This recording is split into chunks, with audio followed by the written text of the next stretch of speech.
Hi, it's Maureen. I am an independent Stampin' Up! Demonstrator from the United States and I live in the state of New Jersey. Welcome back to my channel. It is time for another Stampin' Around the World video where I come together with some of my fellow demonstrators and we share projects with you focused on a common theme. So our theme for this month is nature.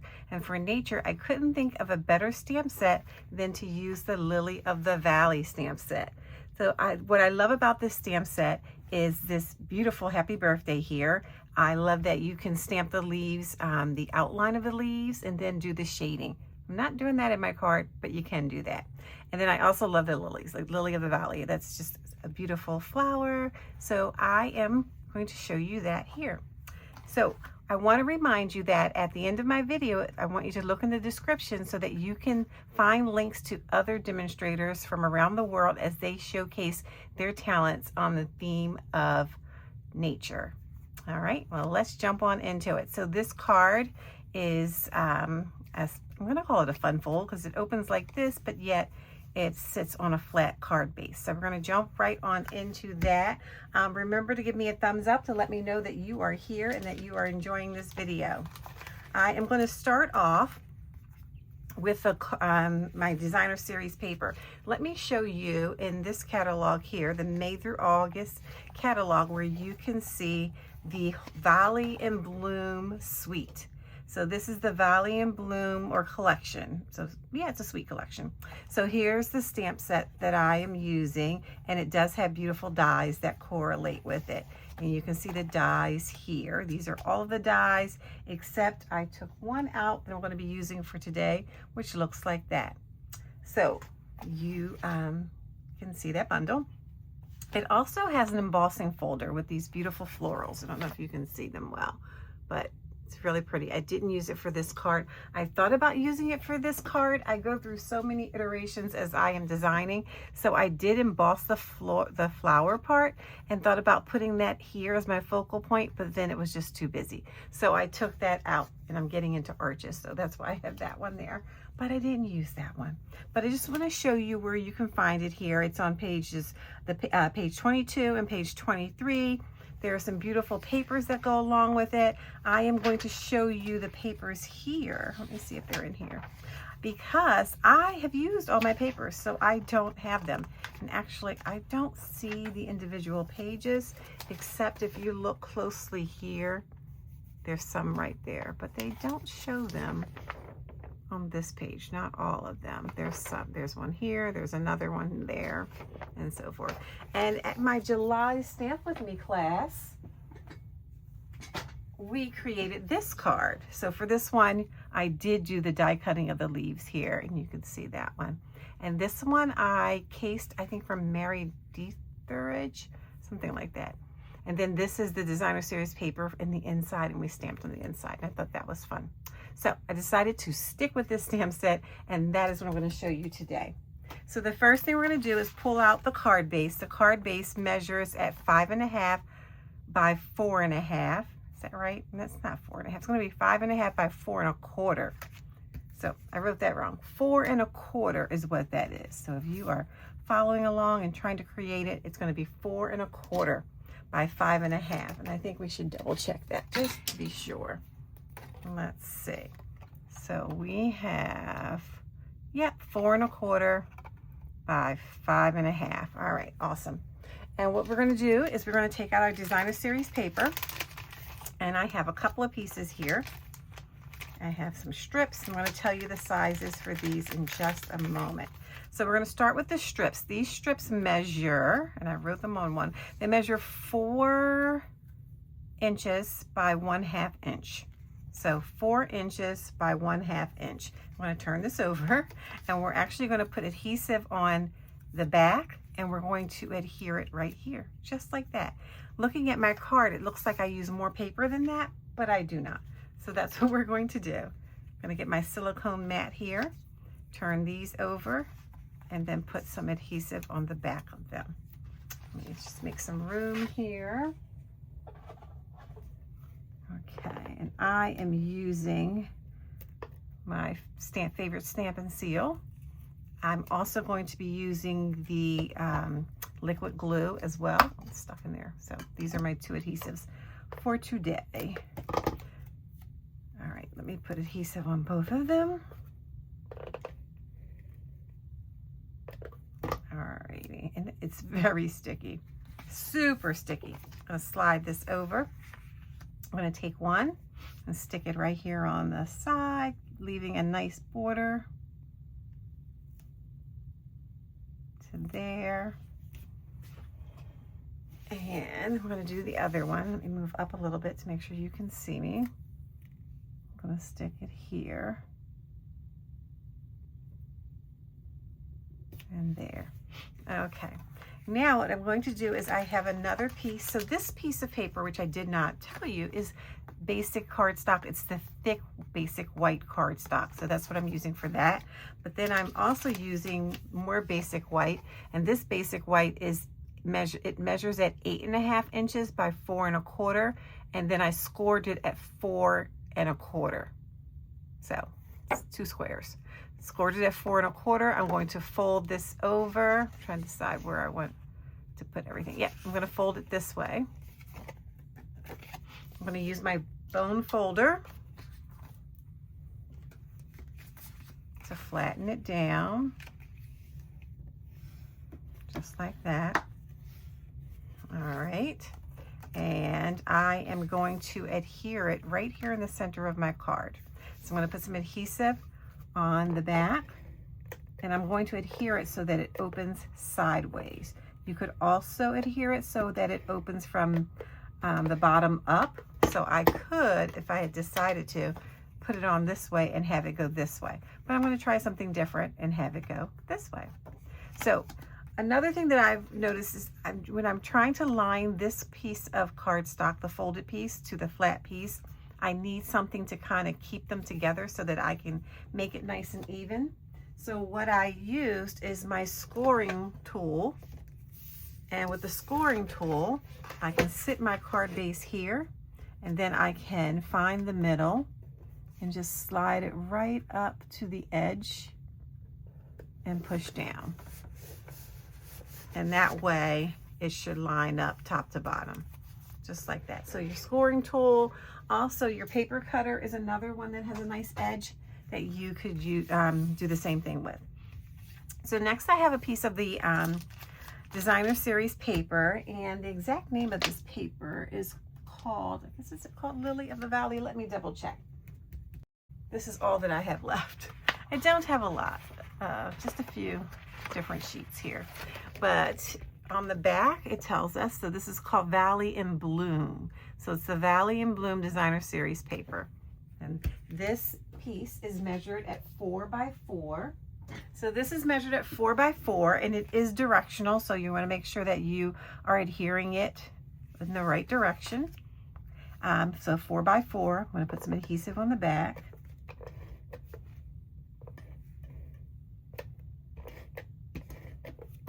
I love a lot of adhesive. And then I'm going to add that right to the top flap, and I'm going to give myself a nice border around it. Just like that. All right, and I'm also trying to line it up with these pieces that are over here.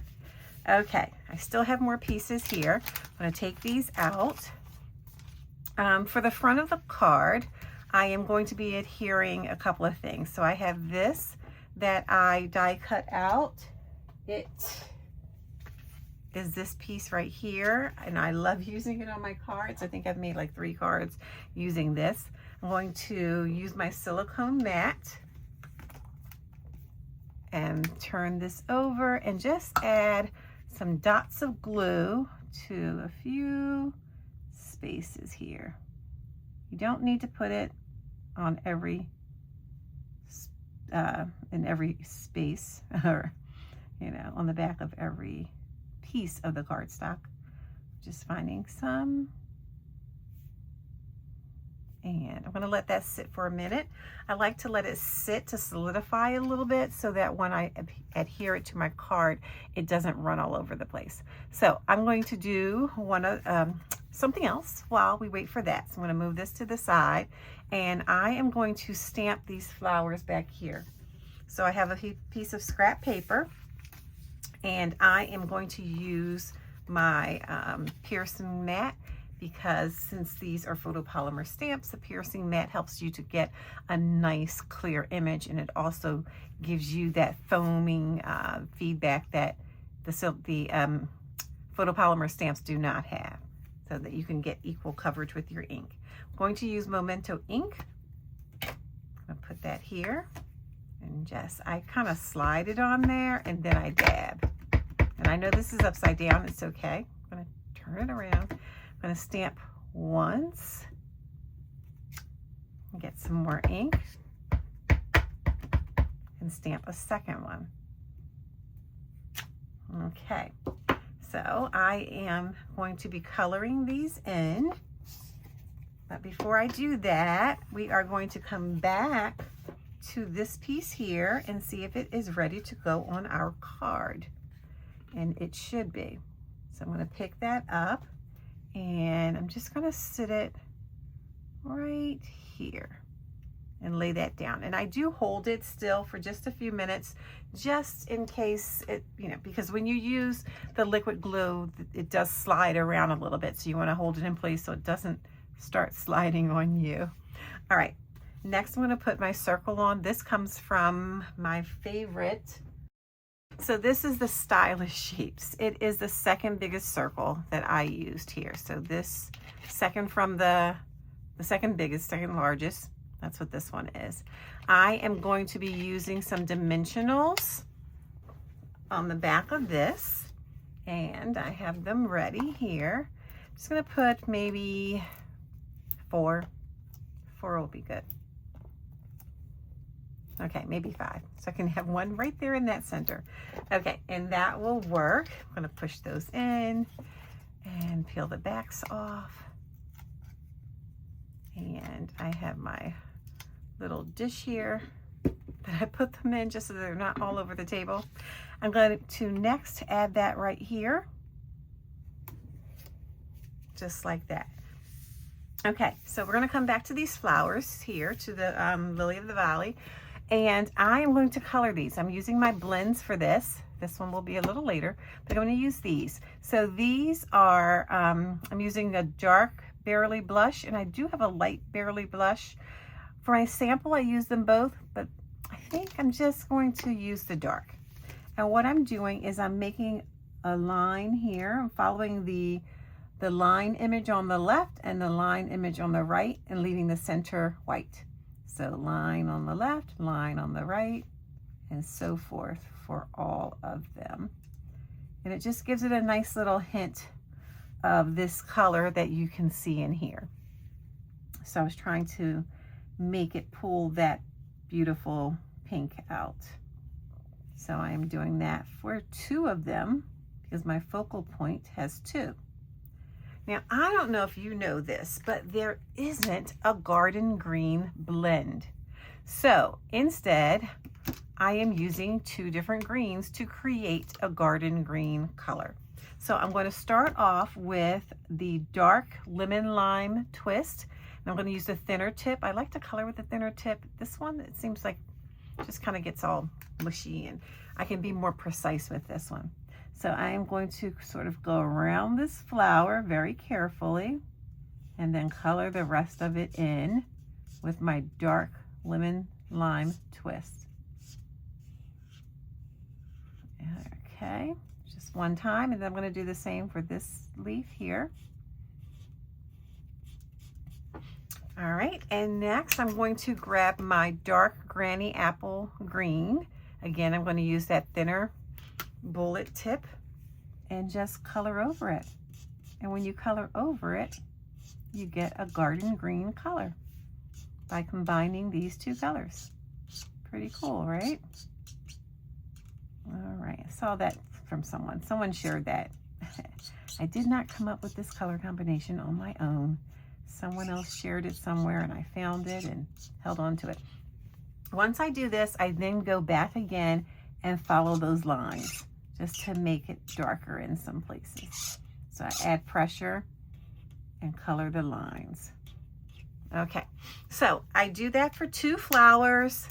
After I do it for the 2 flowers, I grab that die I stick it on there. I use my little blue tape to hold it in place, run it through my cut and emboss machine, and I already have 2 prepared so that we can move a little faster. So with my card, now I'm just going to put some adhesive on the back.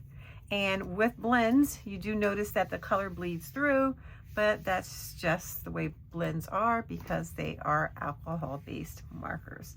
So I'm going to use my liquid glue again, just because it's nice and easy, and add it to the back of both of these flowers. There we go. And I'm going to adhere them to my circle here. So I'll start with this one. And I'm going to put one more towards the left side and hold it in place for a minute because you know they will move. They don't just like slide away by themselves, but if you don't hold them and you slide your fingers over, they will slide over. All right, and then the next one, I'm going to make it lean more towards the right, just like that, holding it in place again. Also, it helps it to adhere to the paper when you hold it in place. And once it does, it should stay. Okay, next we are going to stamp happy birthday. So I have this little strip here. This strip is 3/4 of an inch by 4 inches. And I am just going to be stamping happy birthday, which also is in this stamp set. I'm stamping it in garden green. This is granny apple green, and I'm going to stamp garden green on top. I'm going to stamp more towards the left of it, just like that. And I'm going to snip off the right edge. So I'm going to grab my snips here and just snip just about that. I'm going to actually do it again. About that much off. And they can go in the dish. And then this will go right on top. It's all coming together. I did use dimensionals again. I know it's going to make my card pretty high. You may want to hand deliver this one. So I'm going to put them. So this one here and one here, just like that. And then that will go here. I'm trying to think if I want it over some. So I have it here, my sample, but I'm trying to decide if I want to move over just a little bit. Center or off? I like things a little bit off. Okay, just making sure my dimensional is there. I do. I don't know why, but I like things just a little bit off. That looks like it's a little crooked. Okay, there we go. Okay, we need to do something for the inside of our card. So it is not done, almost done, but we want to put something inside here. We don't need this. I'm not going to worry about it because we're going to cover it up. But we are going to stamp this. Look at how cute that is. So I have the larger image here. I'm going to stamp on this. So this is 3/7/8 by 3/7/8. It's just 1/8 smaller than this 4x4. So I'm doing a lot of 4x4 things here. So I am going to lay this here. I'm going to ink this up. And I think I inked it up. I did. I used the garden green again. We'll move this out of the way.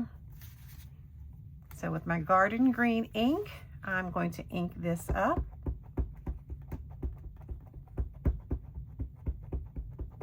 And looking at the sample, you can see that I don't really get the stem in there. So I'm going to move this up so you can see it. And I'm going to stamp so that the top part is at the top of my cardstock and over a little. So just like this. And hold it for a moment. And then lift up. There you go. Awesome. So it looks like that. And then you can see that I have another blending pen or a blender pen, Stampin' Blends over here. because a blender pen is something totally different, but a Stampin' Blend is this one. So this is Light Summer Splash, and what I thought I would do with this one, as you can see at the very top of each of these flowers, I went in with this color, and I think it just makes it stand out a bit more. So you can find ways to make your images pop a little bit by just adding some color. And that is what I'm doing here. And I am taking a creative license here, because I really do not know what color lilies of the valley are. I'm guessing they're mostly white, maybe a little pink on there, but I'm adding this because I think that's really cute. So there we go. And as I said before, this is 3 7/8. I'm going to add some adhesive to the back. Remember to give me a thumbs up, please, so I can get some thumbs up that show me that you like this video. So my 3 7/8, I'm going to adhere to the 4x4. I'm going to put that here, just like that. And it does make it pop. Oh, I need to stamp something on there, some words. So I also stamped wishing you good things, because this is a birthday card and we want to wish whoever we're giving it to good things. So I am going to use my garden green ink, and I'm just wary about what this looks like. So I'm going to stamp it here just to be sure. Yes. Okay. And I'm going to do my best not to rock. I stamp crooked, so, well, slanted. I turn things slanted, which is really weird, but that's just the way I work. There you go. Wishing you good things. And it came out well. Crooked or slanted and all. All right, we are in the home stretch here. Going to put adhesive on the back of this for my inside, because you want your inside to be just as cute as your outside. And I'm going to give myself a nice border. It's kind of hard to see it. If I fold it this way, maybe you can see it better. And again, I'm trying to line it up with this paper over here, sort of, as best I can. So there we go. I have one last thing to add. I have the most beautiful shimmering dots. Yes, I love these. So I am going to add, and I don't know if you can see them here. Yeah, I'm going to add 3 on, and this is a card we'll be making at my August Stamp With Me class. So if you are coming, you have a sneak peek. Actually, not a sneak peek, because the class, by the time you see this, the class will have happened. The class is on the 14th, and you are seeing this on the 15th. So this is what the stampers did, and I hope they like it as much as I am enjoying making it and showing it to you. So I put one small one there. I'm going to get a big one, put it down here. I don't know why they're turning over on me, but they are. And another small one to go sort of diagonal from it. So there you have it. One that's sort of centered, one that's more off to the right. What do you think? Do you like it to the centered, or do you like it off to the right a little bit? Let me know in the comments. Thanks for joining me for this Stamp Around the World video, where we are looking at the theme of nature. Remember to check the description so that you can see what other demonstrators from around the world came up to show you with this theme, and I can't wait to see what they come up with. They're all so creative and talented, and it's fun to see what they did. They inspire me all the time. So please give me a thumbs up to let me know that you like this, and I hope to see you soon. Bye.